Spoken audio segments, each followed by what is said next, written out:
Yes, that's it. They're all in. And they're away.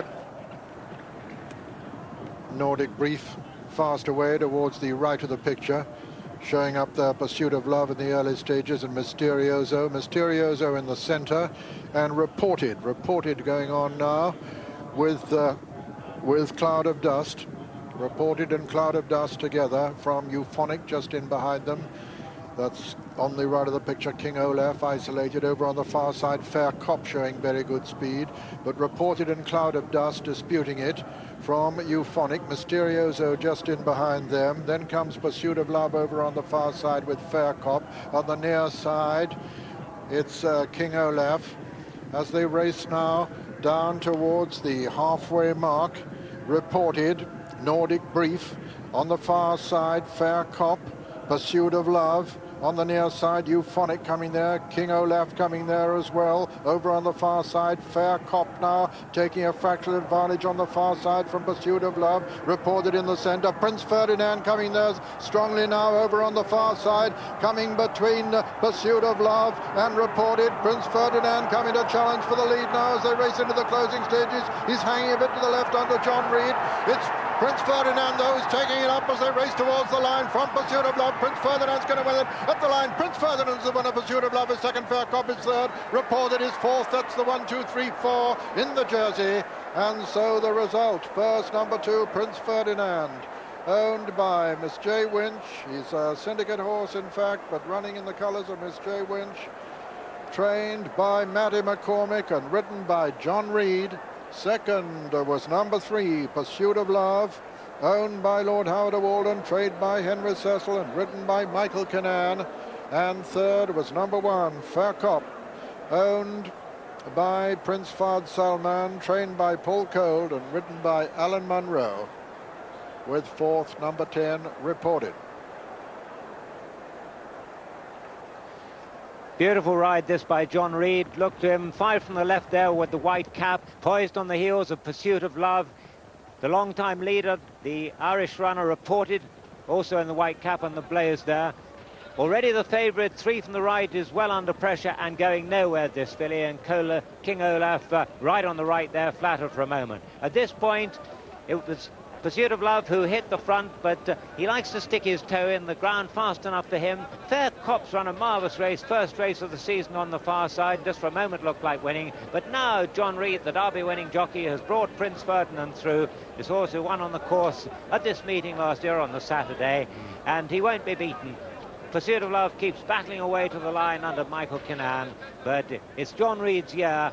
A Royal Ascot winner complementing his Derby success. Fair Cop back in third, and the Irish horse has run a terrific race in fourth. Beautifully ridden by John Reed. You can see there he is just behind the Irish animal here and just waiting for the split between that horse, Reported, and Pursuit of Love.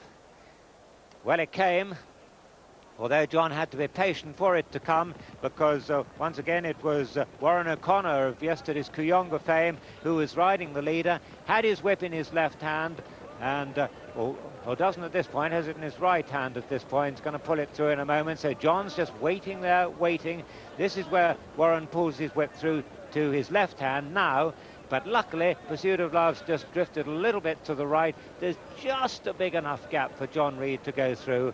And luckily, the Irish horse keeps running straight. They've come very close there, as you can see, Reported and Prince Ferdinand. But Prince Ferdinand bursts through and wins in terrific style under John Reed for Matty McCormick and this syndicate of owners who will have a day they'll never forget. Wins from Pursuit of Love and on the left, Fair Cop.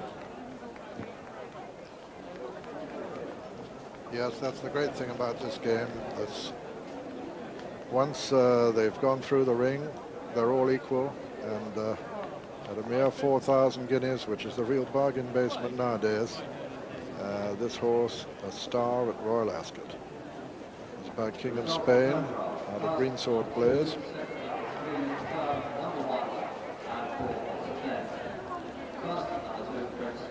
It was, as I should have told you, officially a photograph, but the winner is number 2, Prince Ferdinand.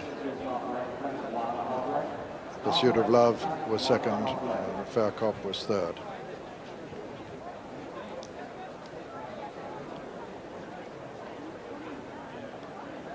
So the happy connections of this 6-race winner, Prince Ferdinand, won 4 in a row this season. The starting price is as follows. First, number 2, Prince Ferdinand, 6 to 1. Second, number 3, Pursuit of Love, also 6 to 1. And third, number 1, Fair Cobb, 9 to 1. 11 to 8. Hamsar 7 to 1. Mystic Goddess at 15 to 2. Amorati at 15 to 2. Also 11 to 1 bar those. So we've got 4 fillies in a field of 13. Pretty warm in the market. Looks like being a little bit of a 4-horse race, reflecting on the betting. Well, I think this is the last one to go in, Marina Park. Let's go to Peter. Marina Park. She's been up here before. I saw her up at about 7:30 this morning, being exercised, but still I like the look of the stalls very much. I think she's just about in. Just Lyric Fantasy to go now. Under Michael Roberts, due into stall number 10, the favourite.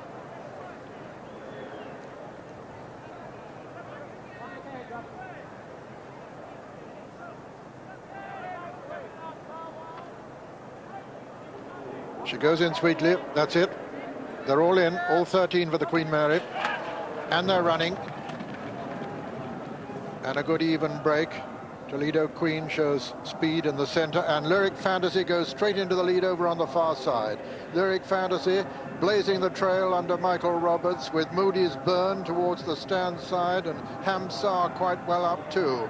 But Lyric Fantasy over on the far side, Moody's Burn in the centre, Lucky Parks in the sheepskin noseband towards the right of the picture, Hamsar between horses, making ground is Holly Golightly over on the far side, but coming down to the 2 marker, and it's the favourite Lyric Fantasy blazing the trail still from Lucky Parks on the near side. Making good progress is Star Family Friend as they come to the furlong marker, and Michael Roberts still well clear on Lyric Fantasy. Toledo is making good progress, but this one has it well sewn up. Lyric Fantasy strides up to the line. Mystic Goddess has moved into second, but Michael Roberts gets his name on the board in the Ritz Club.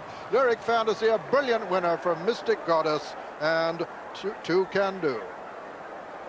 That's the 1, 2, 3, and my goodness, the most impressive winner of the meeting.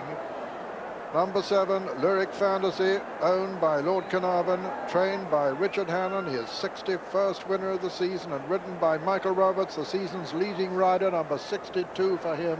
Second was number 10, Mystic Goddess, owned by Cheveley Park Stud, trained by Michael Stout, and ridden by Pat Edery. And third was number 13, Two Can Do, owned by Aiken Bloodstock, trained by Conrad Allen, and ridden by Ray Cochrane. This was a really sensational performance, quite spectacular, jumped out of the stalls, always dominated the race, nothing else got in a blow. Lucky Parks on the right just flattered for a moment. The horse who's finished best of all in the red colours with the white sash, that's Mystic Goddess, who's come from a little way off the pace and eventually finishes second. And Two Can Do in the dark blue colours with the pink chevron. Well, for an auction race horse, well, she's run a really terrific race. But nothing could live with this filly.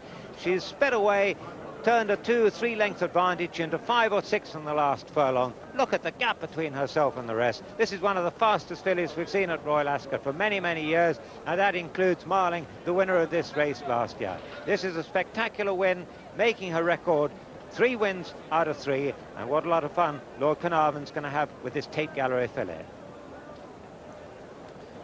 Yes, by Tate Gallery, out of Flying Melody, by Auction Ring. Cost 3,300 as a foal and 12,500 as a yearling, so a great day for those at the lower end of the market, with Prince Ferdinand having won the opener this afternoon, a 4,000 guinea yearling, and I'm sure this victory will give Her Majesty great pleasure, because Lord Porchester is, of course, the Queen's racing manager. And what a sparkling filly he has here in this girl, born on January the 30th by Tate Gallery. Michael Roberts will be delighted to have got his name on the Ritz Club charity scoreboard the 11 times South African champion, who's giving Pat Edery a tremendous run currently for the title. This his 62nd winner of the season. Puts him 4 ahead of the champion Pat.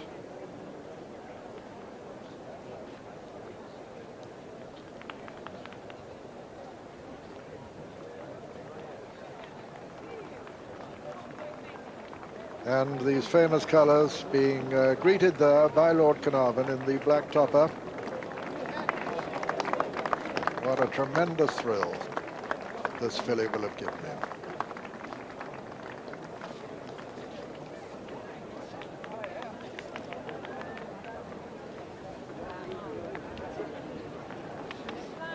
Well, it'll be a surprise if we see a more sparkling scorer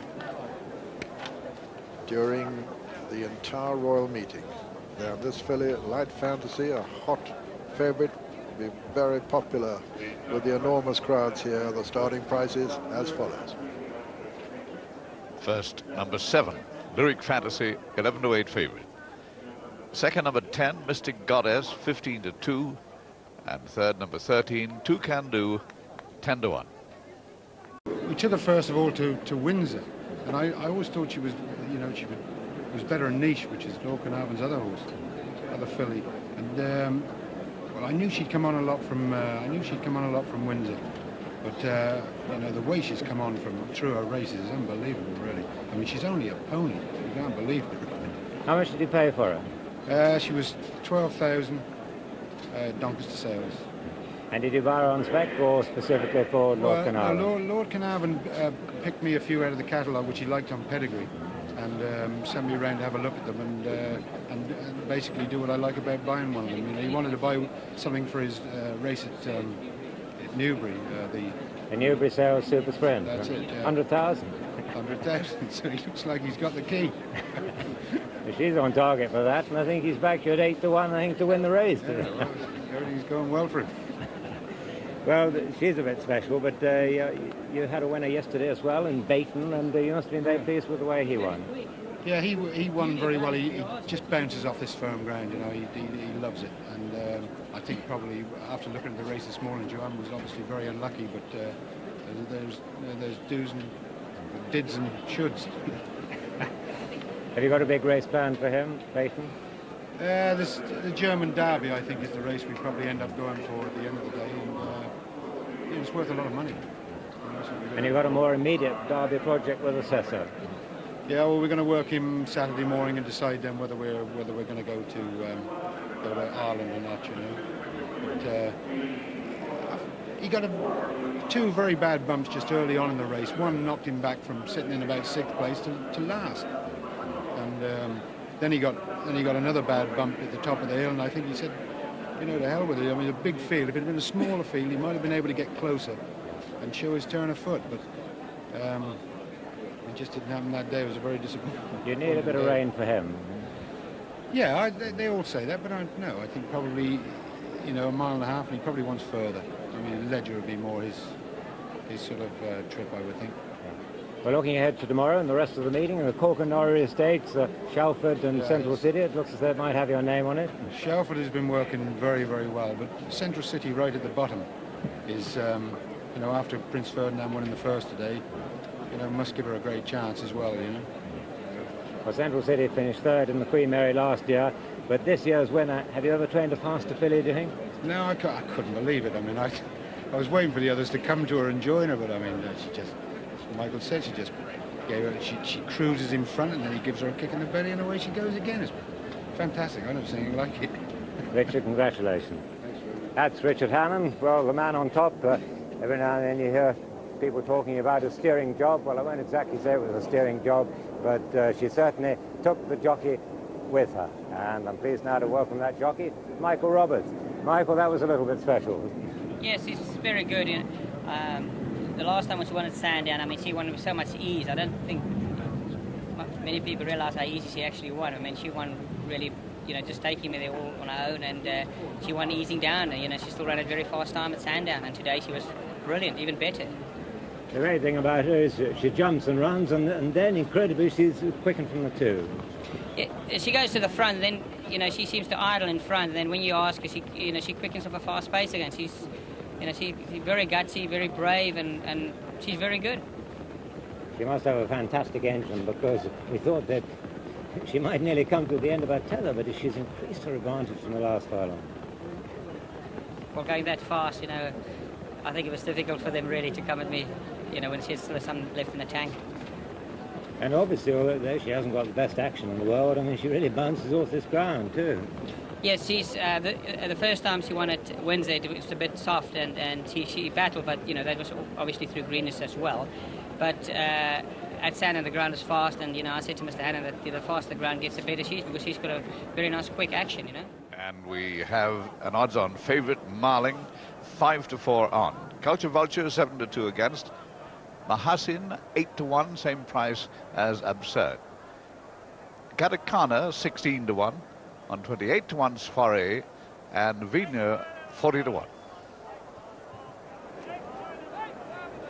So a fascinating rematch between this filly, Marling, the winner of the Irish 1,000 guineas, and Culture Vulture, the winner of the French 1,000, the Poule d'Essai de Pouliche.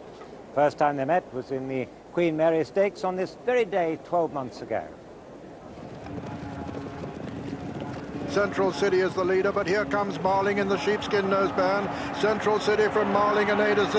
Marling comes to challenge Central City with A to Z upsides, but Marling is asserting now.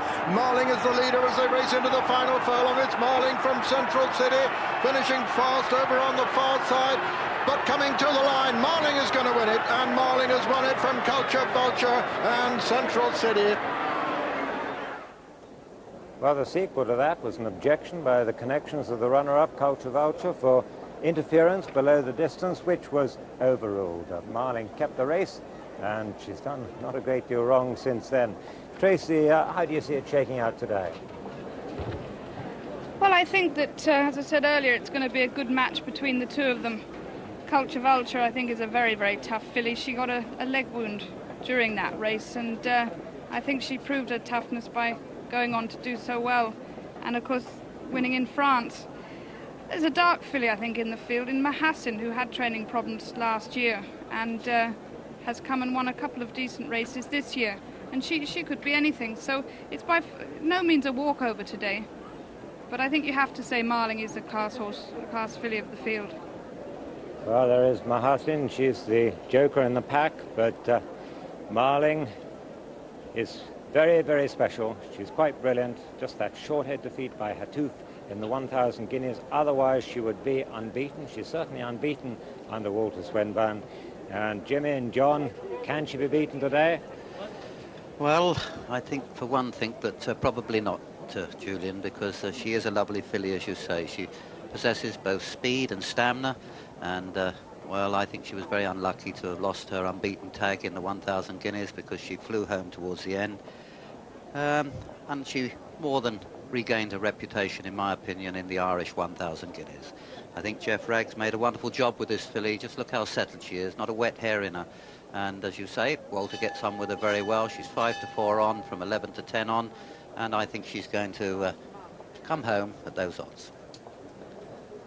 She needs holding up, so in this small field, Walter Swinburne shouldn't have any traffic problems, not of the sort that she encountered in the 1,000 guineas when there were 14 runners, and she just failed by a head to catch Hatouf. But she still finished in front of 3 of these. Culture Vulture was back in 5th, Mahassin was 12th, Soiree was 8th, and there seems no reason really why she shouldn't beat them again, particularly as she was so impressive when winning in Ireland. Walter Swinburne about to get some assistance into the saddle. She's just beginning to show an interest now, this filly. Walter climbs aboard. Little reassuring chat, gathers up his reins, and well, everything seems okay. A lovely filly of the highest class. We had a crack in St James's Palace here, won by Brief Truce after that epic fight up the straight, just getting the better of Zahi. I wonder if we're going to be thrilled with such a race here today. Let's have a look at one of her main rivals. This is Culture Vulture. Richard Quinn rides this filly so well. She's a cracking little filly who has won 5 of her 9 starts, notably the Prix Marcel Boussac, that was as a 2-year-old. And then the French 1,000 guineas last month. She's twice finished behind Marlin, though, in fact, 2nd here in the Queen Mary last year, and then 5th in the 1,000 guineas at Newmarket. But I don't think things went all that good for her at Newmarket. She didn't really ever seem to get an even keel, and I think she's going to finish a bit closer than that today, if not a lot closer. She's 7-2 from 3-1, just getting a little jig-joggy, but she hasn't been sweating. I think this is just a very, very healthy interest. Now we drop back to Marling. What a lovely filly this filly is. A lovely rangy filly by Lohman. It's been beautifully trained by Jeff Ragg, ridden by Walter Swinburne, who gets on with her so well. If she should come through this race with flying colours today, probably goes for the July Cup at Newmarket, which will be back to 6 furlongs. Jeff thinks she's got just that amount of speed to prove victorious in that as well, and then possibly to go to the Breeders' Cup, the race on dirt. This is number 6, Soiree. Darrell Holland takes the ride for Barry Hills. Very much fancied to win the 1,000 guineas, but didn't prove quite good enough. But was a sufferer from a very cold spring at Lambourne. Looks a lot better in the paddock than she's ever looked this season so far. 33-1 from 28-1. Last but not least, number 7, Vide Nou. Vide Nou, ridden by Michael Roberts, trained by Lord Huntington. Ran a good race in the Fred Darling Stakes at Newbury, when a length 2nd behind Music Carl. That was in the spring. And a very nice filly, but will she have the class to go with Marlin and Culture Vulture? 16-1 from 14-1. All the fillies just beginning to take a good notice now, walking quite quietly down in front of the crowd. You can see there, in fact, that Freddie Head on Absurd just beginning to get a little bit worked up. As I was saying, this is when the crowd, the noise from the crowd, begins to hit the 7 runners. All 7 runners been trained to perfection by their trainers. They've been really coiled like a spring to arrive here today at their very peak.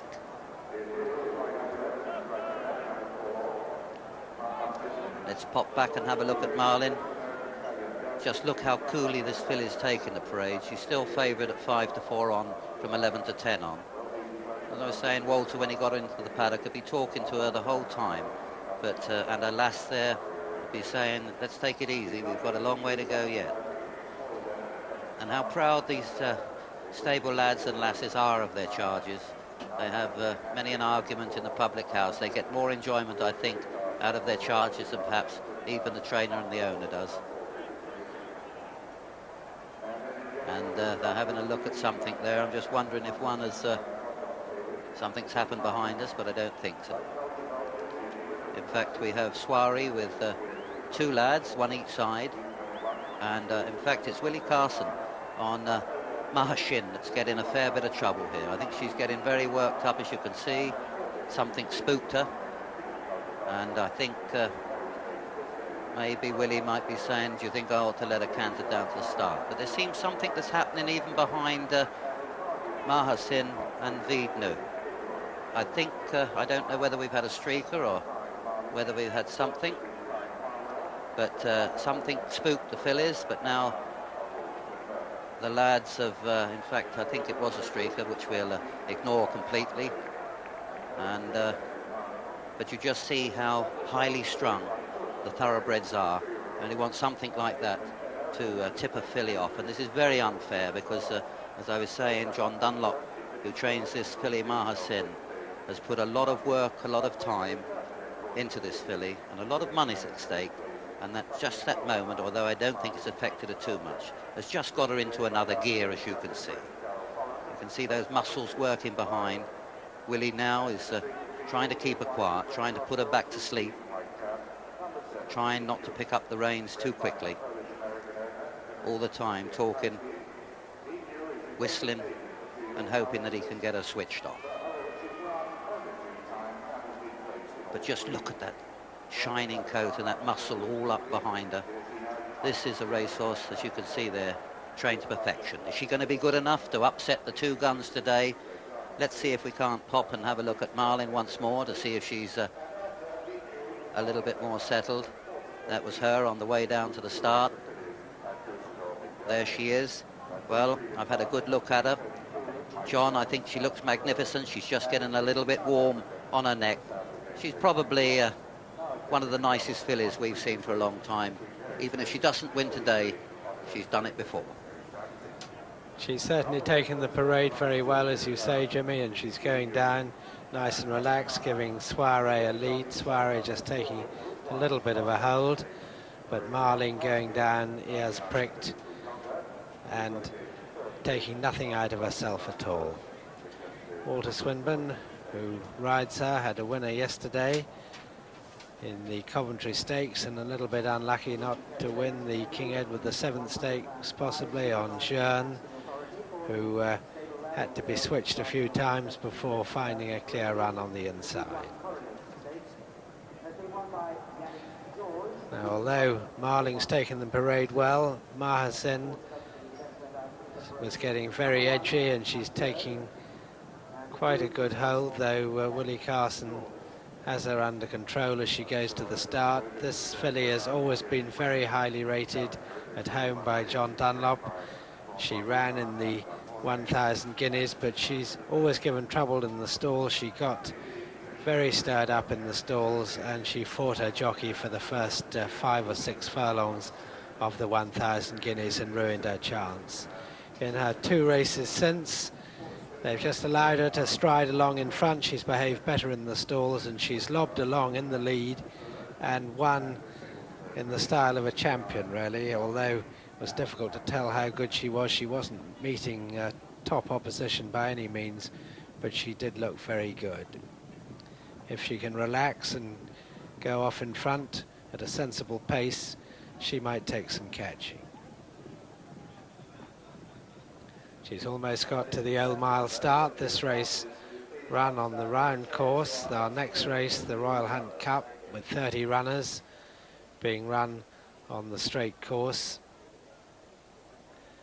They go almost 5.5 furlongs before they turn into the straight here on the round course, and they'll have plenty of time to sort themselves out, and I'll be surprised if the one in the lead isn't Mahasin, and Willie Carson will be attempting to draw the sting out of the finish of Marling and Culture Vulture. Number 6 is Soiree, trained by Barry Hills, whose horses have been under a cloud, but Barry's always rated this filly, who won at Newbury in October, beating Snow Forest by 2.5 lengths in a listed race. Looked a very good performance, and she ran 3rd in the Nell Gwyn Stakes on her reappearance this year at Newmarket, and that gave Connections great hope she might be good enough for the 1,000, but she could finish only 8th behind Hattouf. Jimmy Lindley's opinion was that the cold spring had put the Lambourne horses back considerably, and he could well be right, but Barry's horses have been under a bit of a cloud since. He's bringing them back gradually, and it'll be interesting to see how Soiree runs here. That's number 1, the French filly. This filly is the best turned out. Yannick George gets the prize for the best turned out filly in this Coronation Stakes. One we haven't really had a good look at yet is Katakana, who ran once as a 2-year-old, winning a 21-runner maiden at Newbury at the end of October, beating Cut Clear and Weed New. And on the strength of that, she was anti-post favourite for the 1,000 guineas and the Oaks with a lot of the bookmakers. But she didn't come to hand early this year, and she didn't make her reappearance until the end of May, when she ran 5th to Susurration in a listed race at Sandown. Didn't enjoy the clearest of runs there, but in any case wouldn't have beaten the winner, but should come on for the race. That's Culture Vulture going in. 2 of the 7 runners are installed. Marling will be going into stall number 7. That's right on the inside, and Walter Swinburne will no doubt be concentrating on not breaking too well so he can get her covered up in behind, and he'll be launching his challenge well after they've turned into the 2.5 furlong straight. Marling 4 to 5 favourite, and Culture Vulture going out all the time from 3 to 1 right out to 9 to 2. And if you fancy any of the other ones, you can get at least 8 to 1 to your money. Now it'll be interesting to see Mahasin go into the stalls. This is Katakana, and Mahasin, the one whose stable has put a lot of work into calming her down. She's reasonably calm at the moment, but it's certainly a tense moment for Willie Carson. She's in. Here's Peter O'Sullivan. That's it. They're all in and away. Vednu over on the far side, but Absurd goes on. Absurd from Vednu, these two. Mahasin is close in third. Then comes Katakana. And now Katakana going up to join Vednu with Mahasin close in third. Absurd's been dropped back into fourth.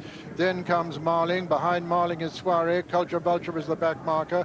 Vednu is the leader. Katakana's taken a very strong hold just in behind Vednu, and on the outside of Vednu is Mahasin. In fourth place is Absurd getting closer. Then comes Marling in the sheepskin noseband, then Soiree, and then Culture Vulture. Mahasin going right upsides Vednu now as they race towards the turn.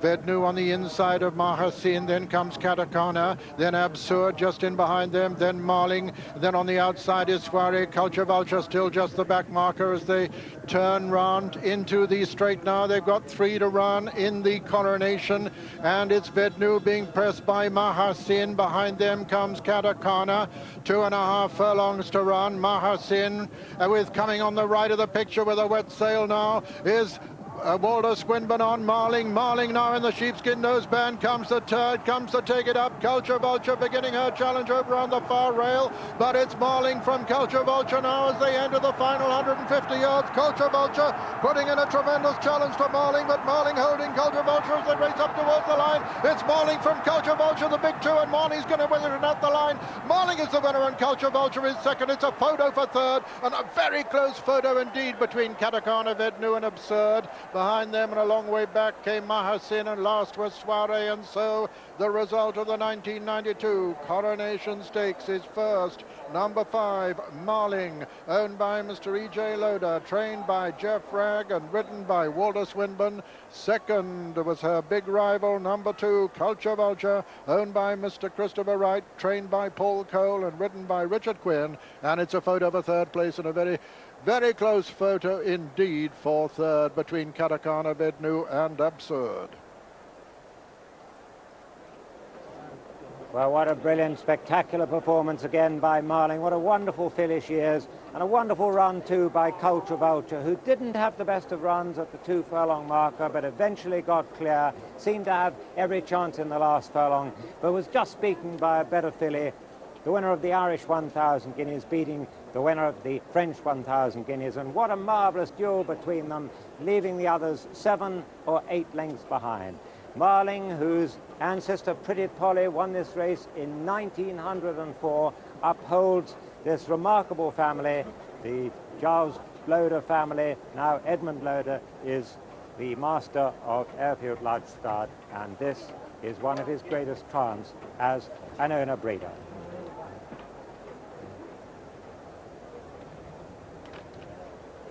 And we welcome viewers on BBC Two with the news that Marling has just put up a spectacular performance on a day of records to win the £107,000 to the winner Coronation Stakes. She's returned the 11 to 8 on favourite. She beat her great rival Culture Vulture, the filly who finished second to her in the Queen Mary Stakes on this day 12 months ago, and she won in terrific style after a great duel in the last furlong and a half.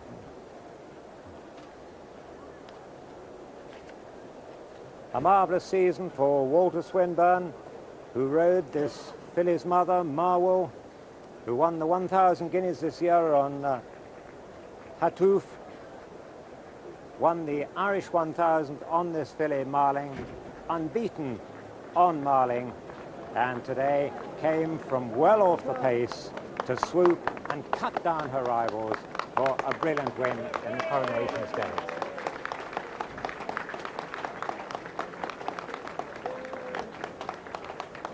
Walter's third success in this race. He won it in '86 on Sonic Lady and '87 on Milligram, both trained by Michael Stout.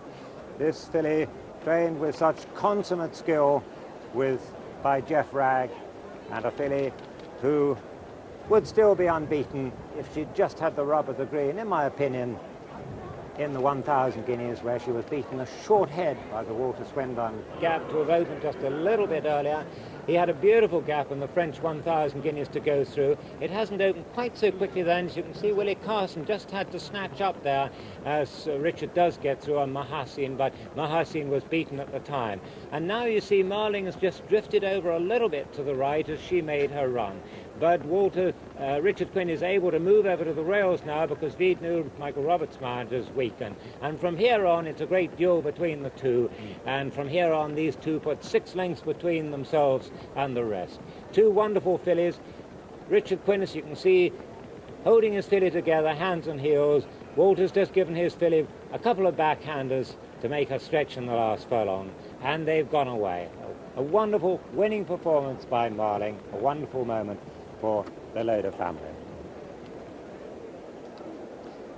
So the starting prices on the Coronation Stakes: the winner Marling 11-8 on, second Culture Vulture 9-2, and third Cardacana 16-1, but only 7 round. I had no real definite plan in my mind as how to ride her, and I'm just glad it worked out right. Was she buzzing a little bit early on in the race? Not really. She jumped a little awkward, and half my foot came out of the iron a bit, and it was just me trying to get organised as much as anything else. And in the straight, when you made your move, and Richard made his move at the same time, but some way away from you, did you see him, and were you frightened? Oh yeah, he was. We've been having actually a good few words with each other the last week, and I said I'd worked the 7 furlongs out. It was just the last furlong, and so if you're watching Richard, there it is. Did you have any doubt about her stamina? I mean, she'd won over a mile, obviously, in Ireland, but this was a really fast race. No, I mean, to be fair, I mean, whatever doubts were dispelled at Newmarket, but going into the Newmarket race, obviously, there were doubts, and anyone who'd ridden her at Newmarket would have ridden her exactly like Steve, and that's it. I mean, after Newmarket, it was much easier to ride her because you knew she was definitely going to get the mile, and I think that really has proved it there. Well, everyone knows the family better than you because you rode her mother Marvel. How do you compare the two to ride? Well, I often say that this filly's a ghost, really. I mean, she's just so similar, it's unreal, and I think when I sat on her for the first time last year, all the same characteristics came through, and it's just totally unreal. She went back, of course, to 6 furlongs in the July Cup. Marwood, could you see this filly doing that? Well, I mean, we put Marwell back there because she came from the King's Stands to there. But, I mean, I'd like to see her have a break now. I mean, this ground is plenty fast enough for her, and it's only because she's such a genuine filly that she, will let herself go eventually on it. But, I think the wear and tear, she's had two or three races now on fast ground, and I personally would like to see her have a little break and concentrate for a later campaign. 2 is Ballycat Prince for Ireland, written by Christy Roach. 3 is Knight of Mercy, Bruce Raymond. 4, Band on the Run, Richard Quinn. 5, Parliament Peace, Walter Swinburne. 6, Heart of Darkness, Ray Cochrane. 7, Pay Homage, John Reed. 8, Go Executive, Graham Crelock. 9, Jim Crack Premier, Gary Carter. 10, Arani, Philip Robinson. 11, High Low, Pat Edery. 13, Mudaffar, Lester Piggott. 14, Wild and Loose, Cash Asmussen. 15, Dorset Duke, Michael Hill. 16, High Premium, Kevin Darley, carrying the first colours of Mr. David Thompson. 17, Pelorus, Jason Hunter. 18, Dazwaki, Brian Rouse. 19, Tell No Lies, Michael Roberts. 20, Field of Honour, Frankie Dettori. 21, Absonal, Willie Carson. 22, King of Chance, carrying the second colours of Mr. David Thompson, Darrell Holland. 23, Thornfield Boy, Nicky Adams. 24, Cape Pigeon, Alan Munro. 25, Berlin Wall, Francis Norton. 26, Suparu, Andrew Tucker. 27, Eclipsing, Paul Edery. 28, Colour Sergeant, David Harrison in the Royal Colours this one. 29, Roseate Lodge, Bryn Crossley. 30, Marine Diver, Alan Mackay. 31, Crew Exceptionnel, ridden by Dale Gibson. And 32, Double Echo, ridden by Tyrone Williams. Those are the 31 in the absence of Mango Manila. Here's the latest betting. And High-Low is the favourite just on 10-1 from Tell No Lies and Field of Honour. They are 11-1. On 12-1, High Premium and Crew Exceptional. 14-1, two more, Absonal and Cape Pigeon.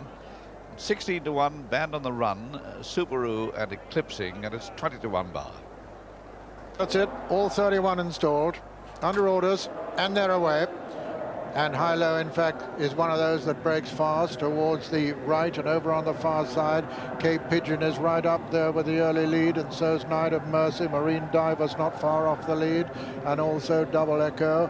And on the near side, still showing good speed, is High-Low. High-Low towards the near side with Go Executive up there, and Dorset Duke also. Absonal's not far off the lead, Berlin Wall also, and over on the far side, Pelorus has come there to dispute the lead, and you get two races now for the price of one. Over on the far side, it's Pelorus leading that group, and on the near side, Berlin Wall's right up there with Dorset Duke and High-Low. Just off them comes Committed Dancer, the top weight, who's showing very good foot too. Colour Sergeant in the Royal Colours is 4 from the rail on the near side. Over on the far side, it's Pelorus from King of Chance, and a High Premium up there with Parliament Square also. They're coming down to the 2-pole, and it's Committed Dancer, High-Low, Colour Sergeant, Dorset Duke on the far side. Pelorus being pressed by Parliament Square, and Dazweki coming there on the far side too. Mudafa trying to put in a run on the near side. Colour Sergeant and High-Low, and it's Colour Sergeant in the Royal Colours on the near side from High-Low, and then Jim Cack Premier putting in a tremendous run, and over on the far side, Night of Mercy on the near side. It's Colour Sergeant from Jim Crack Premier, Colour Sergeant from Jim Crack Premier. Colour Sergeant has buzzed in the Royal Colours. Jim Crack Premier is second, Dorset Duke is third. It's a photo for fourth between Crew Exceptionnel and High-Low, but the Queen has won the 1992 Hunt Cup. That's Colour Sergeant is the winner. He's followed the example of Alexander in 1956. The winner, number 28, Colour Sergeant, owned by Her Majesty the Queen, trained by Lord Huntingdon and ridden by David Harrison. Second was number 9, Jim Crack Premier, owned by Jim Crack Thoroughbred Racing Limited, trained by Peter Easterby and ridden by Gary Carter. And third is number 15, Dorset Duke, owned by Mr. Jeff Ragg, trained by him and ridden by Michael Hills. So Colour Sergeant the winner at 20-1, Jim Crack Premier second, 33-1, Dorset Duke third, also 33-1, and High-Low fourth, the 11-1. Cup of the week is the Royal Hunt Cup. It's always a desperately hard race to win, and today was no exception. The horse the punters went for in the end was High-Low, the mount of Pat Edery, and drawn number 3 on the stand side. As usual, he was a little bit fractious at the start. A well-backed outsider was Colour Sergeant, owned by Her Majesty the Queen, even though today was his first race of the season. As always, these 31 runners were stretched the width of the course. You get two races now for the price of one. Over on the far side, it's Pelorus leading that group, and on the near side, Berlin Wall's right up there with Dorset Duke and High-Low. Just off them comes Committed Dancer, the top weight, who's showing very good foot too. Colour Sergeant in the Royal Colours is 4 from the rail on the near side. Over on the far side, it's Pelorus from King of Chance, and a High Premium up there with Parliament Square also. They're coming down to the 2-pole, and it's Committed Dancer, High-Low, Colour Sergeant, Dorset Duke on the far side. Pelorus being pressed by Parliament Square, and Dazweki coming there on the far side too. Mudafa trying to put in a run on the near side. Colour Sergeant and High-Low, and it's Colour Sergeant in the Royal Colours on the near side from High-Low, and then Jim Cack Premier putting in a tremendous run, and over on the far side, Night of Mercy on the near side. It's Colour Sergeant from Gimcrack Premier. Colour Sergeant from Gimcrack Premier. Colour Sergeant has buzzed in the Royal Colours. Gimcrack Premier is second. Dorset Duke is third. Well, a photo finish was called, and jockey David Harrison was reluctant to take Colour Sergeant into #1 place. And the announcement eventually was greeted with a roar by the Queen's racing manager, Lord Carnarvon. It was a great moment, the Queen's first winner of the Royal Hunt Cup since Alexander in 1956.